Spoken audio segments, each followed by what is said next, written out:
प्यारी सात संगत जी, प्यार भरी राधा स्वामी जी। सात संगत जी, आज की वीडियो को पूरा ज़रूर देखिए। अगर वीडियो आपको अच्छी लगती है तो वीडियो को ज़रूर लाइक और चैनल को सब्सक्राइब करना मत भूलिएगा।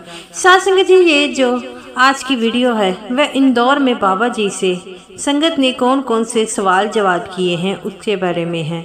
सात संगत जी, मैं आपको शॉर्ट फॉर्म में ये बताऊंगी कि आप बाबा जी से संगत ने कौन कौन से सवाल जवाब किए हैं और बाबा जी ने उन्हें क्या क्या जो है जवाब दिया है। तो सात संगत जी, आपसे दरखास्त है कि आप इस जो है वीडियो को पूरा देखने की कृपालता कीजिए। अगर आप पूरी देखेंगे तभी आपको क्वेश्चन आंसर के बारे में पता लगेगा। सात संगत जी, सबसे पहले एक लड़की उठती है और कहती है कि बाबा जी, आज आपने मुझे ये मौका दिया ताकि मैं आपसे सवाल जवाब कर सकूं। बाबा जी कहते हैं, बेटा मौके का क्या है, मौका तो मिलता रहता है, तो बताइए आज क्या आप मुझसे पूछना चाहती है। वो कहती है कि बाबा जी, मैं पूछूंगी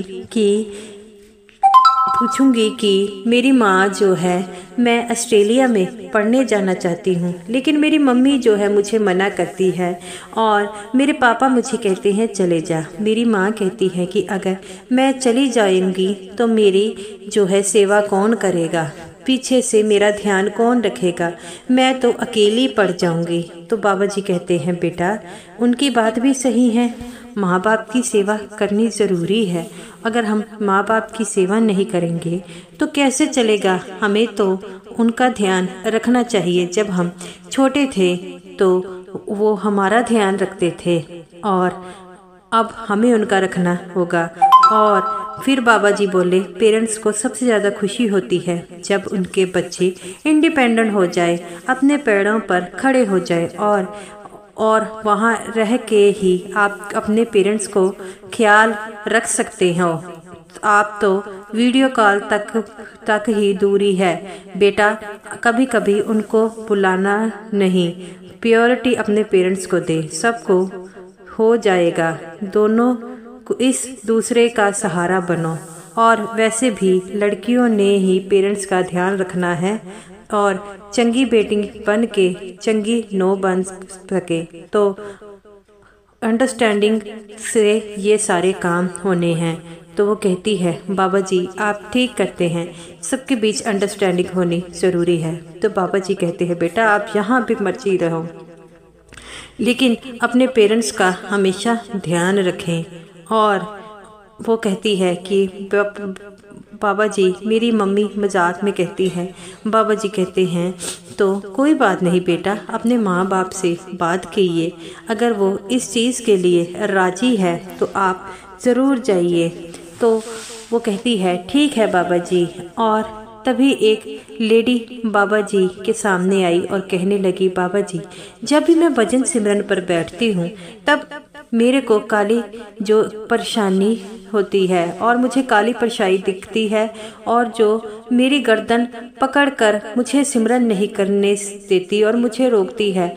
बाबा जी ने कहा, बेटा ऐसा कुछ नहीं है, ये कोई आपका कोई नुकसान नहीं कर सकता। भजन सिमरन पर बैठे, बस मजबूत बने और भजन सिमरन पर कदर रखो, उनकी कदर करें और किसी में कोई ताकत नहीं है और वह किसी की आत्मा को नुकसान पहुंचा सके। आपने तो सिर्फ भजन सिमरन पर ध्यान देना है। जो भजन सिमरन पर ध्यान देता है, दुनिया की कोई बुरी ताकत जो है उन पर नुकसान नहीं पहुंचा सकती। और हमेशा ही भजन सिमरन पर अच्छी तरह ध्यान दे। तो वो कहती है, ठीक है बाबा जी। आगे एक लड़का उठता है और कहता है कि बाबा जी, मैं जो हूँ एक कंपनी में इंजीनियर हूँ और मेरे पास इतना समय नहीं बचता कि मैं अपनी फैमिली के बाद जो है भजन सिमरन पर ध्यान दे सकूं। तो बाबा जी कहते हैं, बेटा भजन सिमरन के लिए आप क्यों समय नहीं निकाल सकते, आप सोते कितने समय हैं। वो कहता है कि बाबा जी, मैं बहुत थक जाता हूँ और आकर ही लेट जाता हूँ और सुबह जाने से पहले थोड़ा समय अपनी फैमिली के पास रहता हूँ। तो बाबा जी कहते हैं बेटा ज़रूरी नहीं है कि 2.5 घंटे ही भजन सिमरन करना है। आपको जितना भी समय मिलता है सोने से पहले, और अगर आपको सोने से पहले समय नहीं मिलता तो कोशिश कीजिए कि आप सुबह जल्दी उठें और भजन सिमरन पर पूरा ध्यान दें। ये बात सुनकर वो कहता है कि बाबा जी मैंने कई बारी कोशिश की है पर नहीं हो पाता। बाबा जी कहते हैं बेटा कोशिश करो, और कोशिश करने वालों की कभी हार नहीं होती। मैं तो आपको यही कहना चाहता हूँ कि आप भजन सिमरन पर पूरा ध्यान दें, और जो भजन सिमरन पर ध्यान देगा वही जो है इस 84 के जेल खाने से बाहर निकलेगा।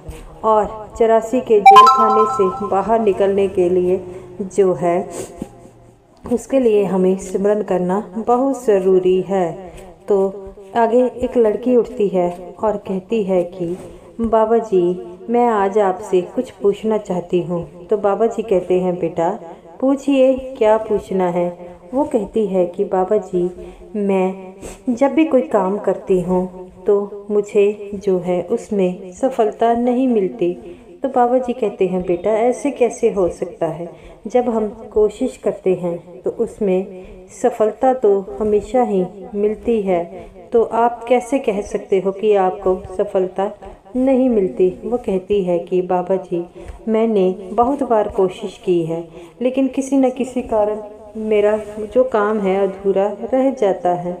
तो वो कहते हैं बाबा जी कहते हैं बेटा इस बात की आपने चिंता नहीं लगानी है, आपने तो सिर्फ भजन सिमरन पर ध्यान देना है और जो है कोशिश करते रहना चाहिए।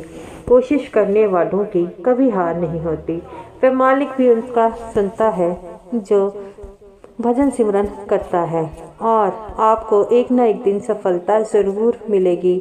मेरा कहा मानकर आप भजन सिमरन ज़रूर कीजिए। तो एक लड़की उठती है और वो कहती है कि बाबा जी मैं आपसे कुछ पूछना चाहती हूँ। बाबा जी कहते हैं बेटा तुम्हारी आंखों में पानी क्यों है। वो कहती है बाबा जी मेरे पिताजी ने आपसे नामदान लिया है और वह भजन सिमरन भी बड़ा करते हैं, लेकिन वह बड़े ही परेशान हैं और उनका बहुत बीमार हैं। तो वह इनकी कंडीशन ऐसी हो गई है अब वह बेड से भी नहीं उठ पाते। तो बाबा जी कहते हैं बेटा भजन सिमरन अलग चक्कर है, ये सब उनके कर्मों का चक्कर है, और कर्मों के चक्कर से तो कोई भी छूट नहीं पाता, सबको अपने कर्मों का हिसाब देना पड़ता है। वो कहती है बाबा जी मैंने जब भी अपने पिता को देखा भजन सिमरन करते देखा, फिर उन्हें ऐसी परेशानी क्यों। बाबा जी कहते हैं बेटा जो सिमरन करता है मालिक उसे इसलिए परेशानी देता है कि इसी जन्म में उनके जो कर्मों का हिसाब है वह पूरा कर सके और अगले जन्म उन्हें दोबारा जो है धरती पर ना आना पड़े। तो वो कहती है कि बाबा जी ये सब देखकर मुझे अच्छा नहीं लगता। तो बाबा जी कहते हैं बेटा आप उनकी औलाद हो और अपने माँ बाप को जब कोई दुखी देखता है तो वह दुखी तो होता है, तो आप भी ऐसा मत हुआ कीजिए। आप उन्हें की जो है आप ताकत बनिए और कोशिश कीजिए कि वह ठीक हो सके, और घबराना नहीं है, कभी उनके सामने रोना नहीं है, हमेशा ही प्यार से रहना है।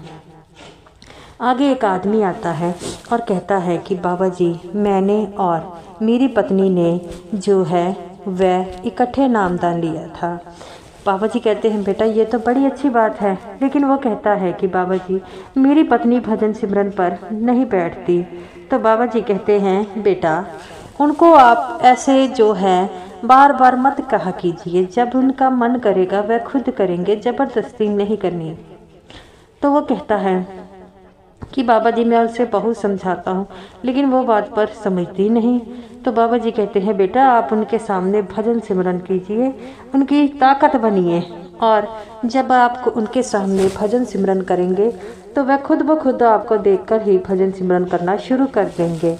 और चिंता नहीं करनी है, हमेशा जो है अच्छा ही सोचना है, और अगर आप उनके सामने भजन सिमरन करेंगे तो वह भी आपको देखकर भजन सिमरन करना शुरू कर देंगी। आपने अपने घर का जो माहौल है वो पॉजिटिव बनाना है, एक दूसरे की कदर करनी है, एक दूसरे की बात को मानना है, और जब एक दूसरे की बात को मानेंगे तभी तो आपका रिश्ता अच्छा बनेगा। वो लड़का कहता है ठीक है बाबा जी। तो गुरु प्यारी साध संगत जी, ये रही मेरी आज की वीडियो। अगर आपको ये वीडियो अच्छी लगी हो तो वीडियो को ज़रूर लाइक कीजिएगा, और समूह साध संगत जी को मेरी तरफ से प्यार भरी राधा स्वामी जी।